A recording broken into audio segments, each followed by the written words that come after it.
गीता जी में बहुत सुंदर एक वर्णन है, संसार में मात्र दो ही प्रकार के लोग हैं, दो ही जातियां हैं और दो ही प्रकार के हैं। क्या? तो बहुत लोग समझते हैं स्त्री और पुरुष, लेकिन ऐसा नहीं, दो ही है मात्र, दो प्रकार की प्रजाति है, दो प्रकार का मनुष्य है, दो प्रकार का जात है। क्या? तो बड़ा सुंदर कहते हैं गीता जी के 16वां अध्याय में 6ठा श्लोक है, वर्णन है, दौ भूत सर्गो लोके अस्मिन् दैव आसुर एव च, कि संसार में मात्र दो ही प्रवृत्ति के लोग हैं, दो ही प्रकार के लोग हैं, स्त्री हो या पुरुष हो। एक है दैवी संपदा, दैवी प्रकृति वाले, जिनमें अच्छी विचारधारा है, और वो भी कहते हैं कि अच्छे विचारधारा वाला यानी दैव विचार वाला प्राणी ही मुक्ति के पथ के अनुगामी हो सकते हैं, मोक्ष पा सकते हैं। तथा आसुरी विचार वाला, दूसरा कौन है? एक हो गया देव विचार वाला, दूसरा हो गया आसुरी विचार वाला। तो आसुरी विचार वाला ही संसार में नाना प्रकार के दुख, संकट, क्रोध तथा इस प्रकार से टेंशन, डिप्रेशन में पड़े रहते हैं। यानी टेंशन, डिप्रेशन, क्रोध आदि में सतत लगा रहना, यानी समझिए वही नरक है।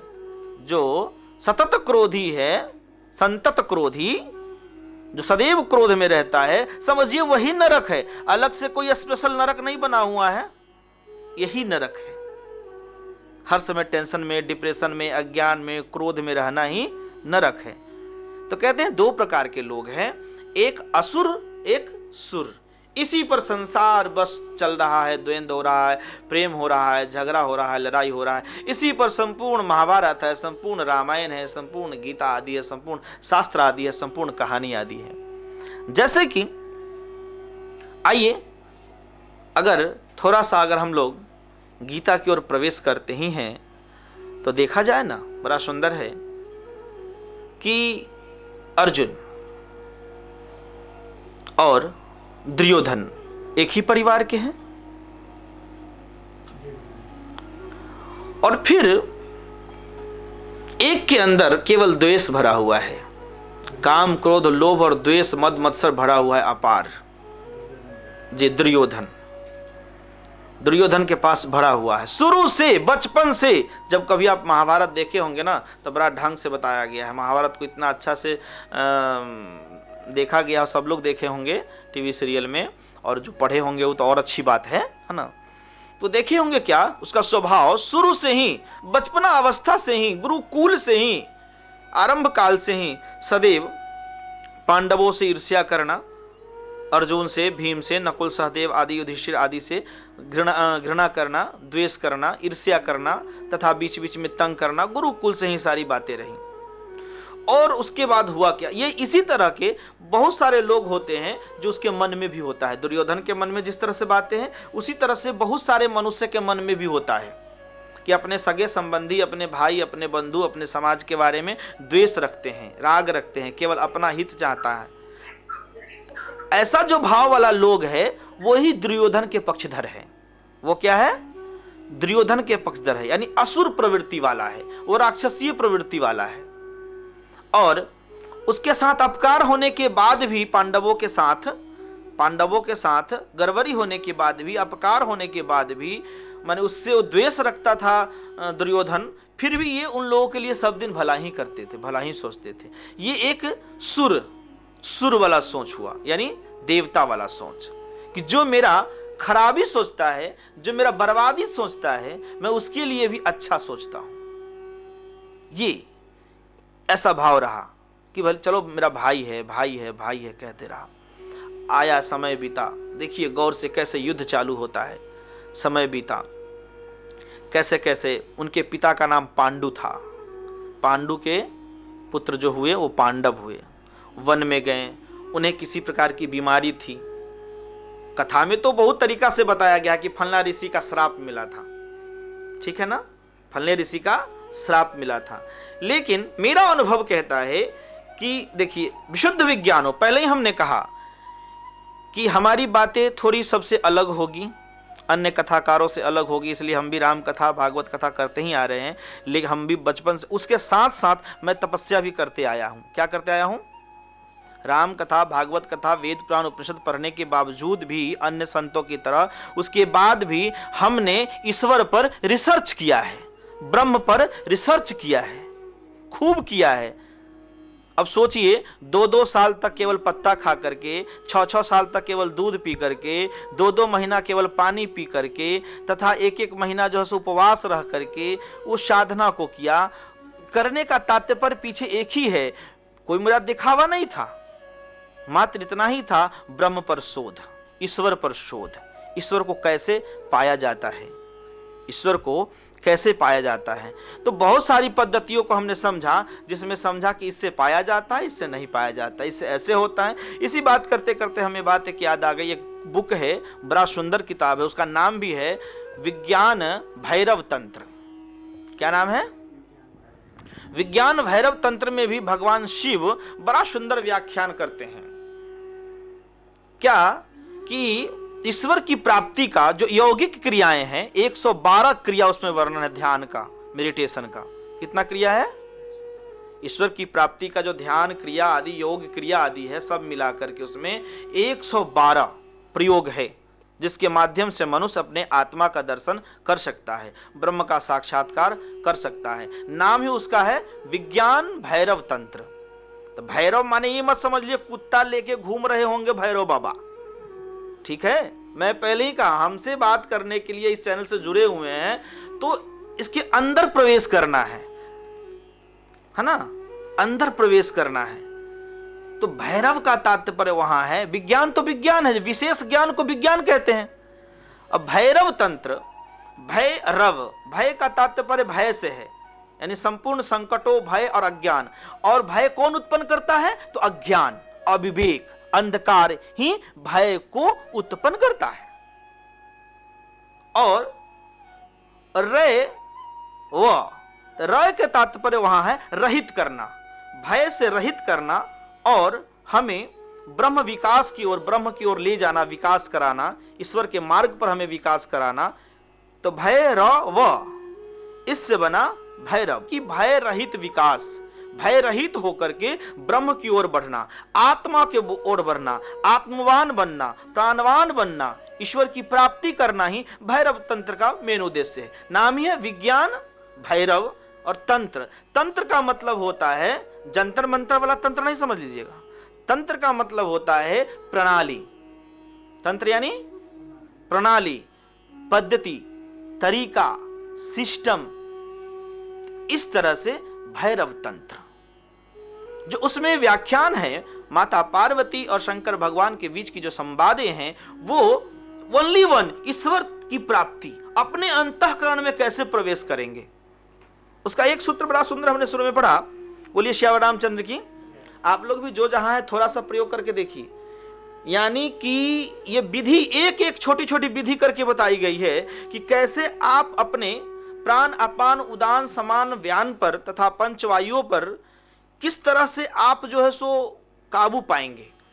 शरीर के अंदर जो शरीर जो हमारा बना है, अग्नि जल वायु पृथ्वी आकाश से, तो इन अग्नि जल वायु पृथ्वी आकाश से हम कैसे अपने आप को ऊपरती को प्राप्त करेंगे, यानी इन सबों पर हम विजय कैसे प्राप्त करेंगे, और शुद्ध चेतन ब्रह्म तक हम कैसे पहुंचेंगे। इन सारी प्रक्रिया पद्धतियों को, यानी इसे तंत्र कहते हैं। क्या कहते हैं? तंत्र। इसलिए नाम पड़ा उसका विज्ञान भैरव तंत्र। भैरव का अर्थ समझ गए? कौन भैरव?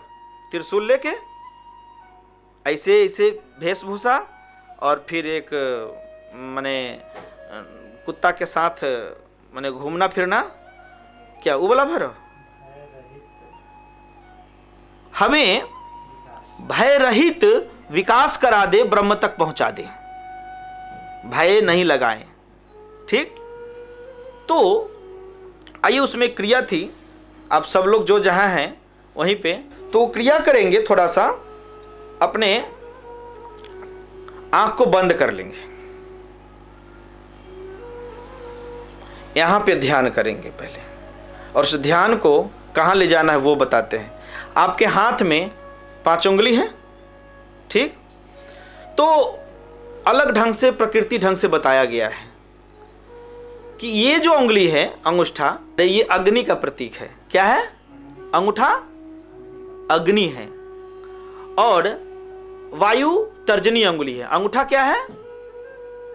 याद रखिएगा थोड़ा, या लिखना होगा तो लिख भी लीजिएगा। अंगूठा क्या है? अग्नि। तर्जनी क्या है? वायु। मध्यमा क्या है? आकाश। ये अनामिका क्या है? पृथ्वी। और कनिष्ठिका क्या है? लास्ट में बचा जल। ठीक।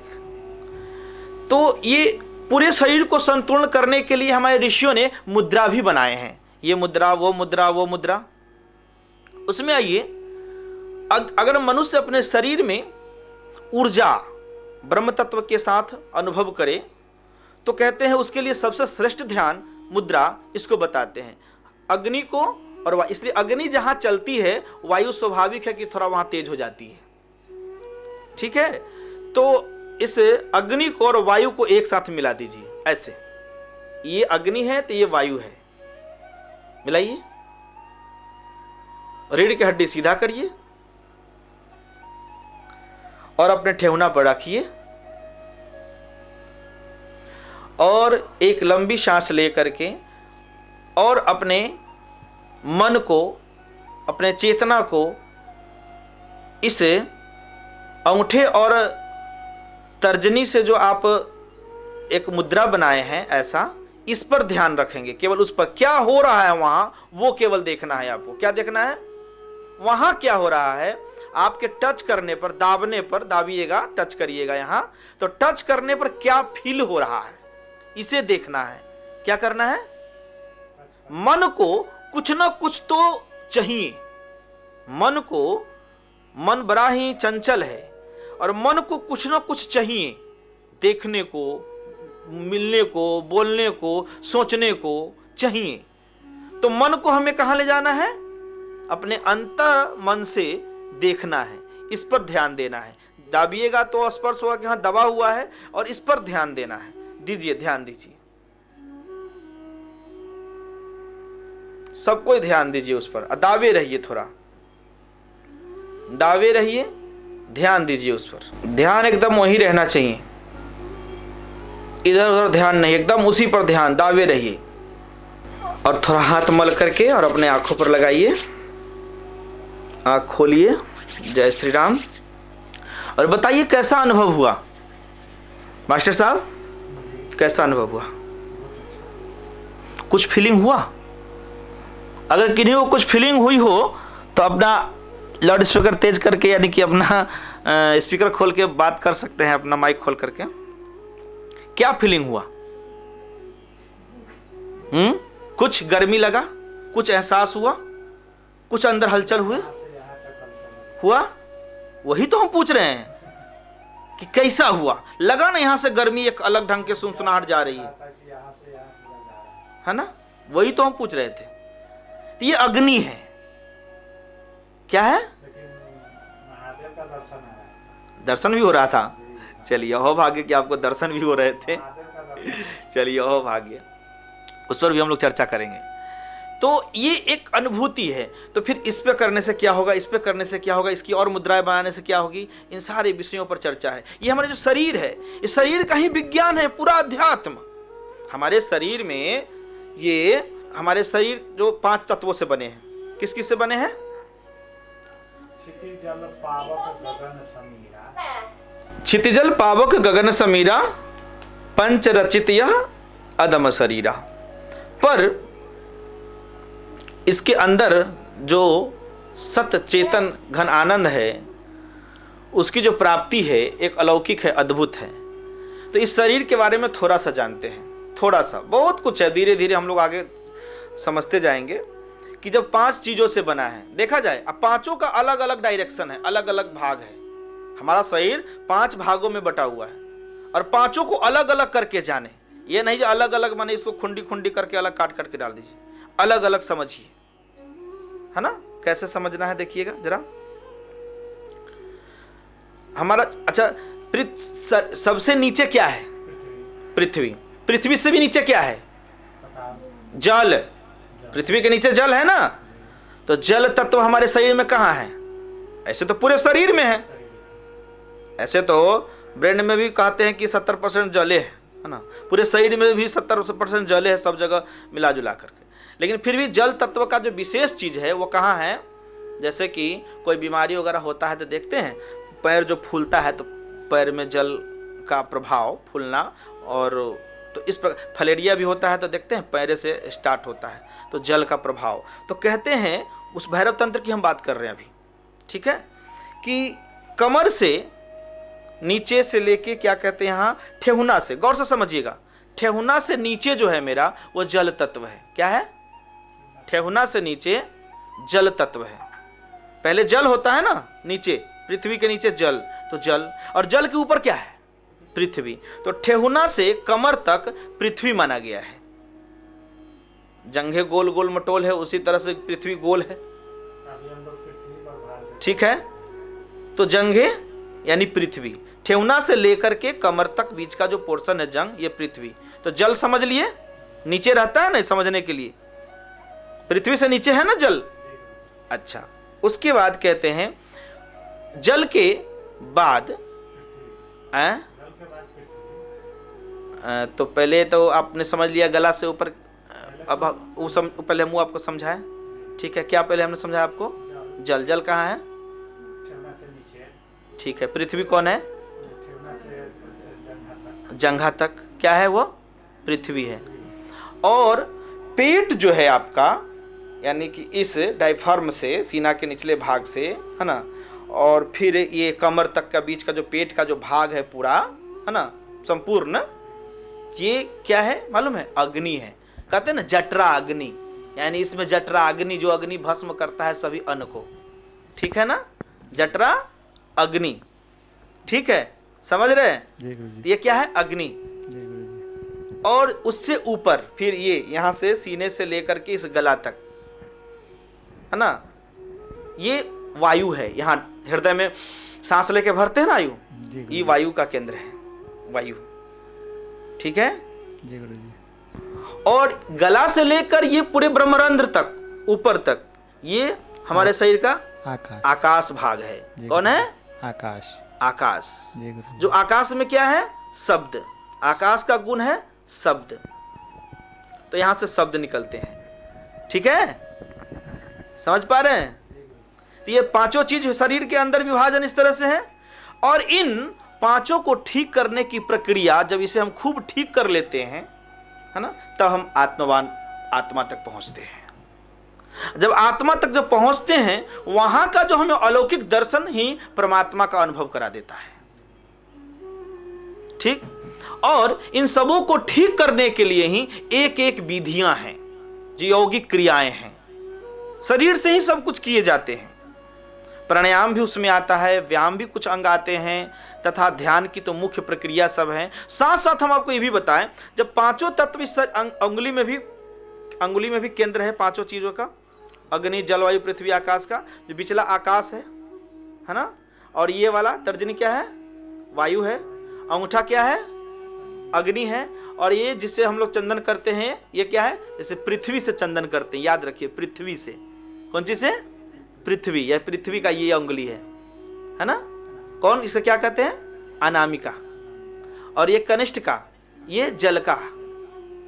और ये जब हम कम से कम डेली अगर 5 से 10 मिनट जोर जोर से अगर ताली बजाए ना, ऐसे ठोक ठोक के बढ़िया से, व्यायाम रूप में, प्राणायाम रूप में, आप कहीं भी रूम के अंदर हो चाहे फील्ड में हो, जैसा आपके शरीर का निर्वहन सही हो, अच्छे मौसम, अच्छे सुबह सुबह या दोपहर में भी, शाम में भी, तो आपके शरीर के 72,000 नस नाड़ियां खुल जाते हैं। कितना खुल जाते हैं? एकदम रूम में खड़ा होकर भोरे भोरे कोई काम अगर व्यायाम प्राणायाम नहीं करते हैं तो ज्यादा नहीं 5 मिनट कस के आप ताली बजा के एकदम झोंक से चोट लगना चाहिए। इस पर क्या होना चाहिए? प्रेशर पड़ना चाहिए, है ना, प्रेशर पड़ना चाहिए, ठीक। बजाइए, आइए इस तरह से, ऐसे पांचों को पढ़ना चाहिए। ये नहीं जो ऐसे ऐसे ऐसे ऐसे नहीं, ऐसे ऐसे नहीं, पांचों पर पढ़ना चाहिए।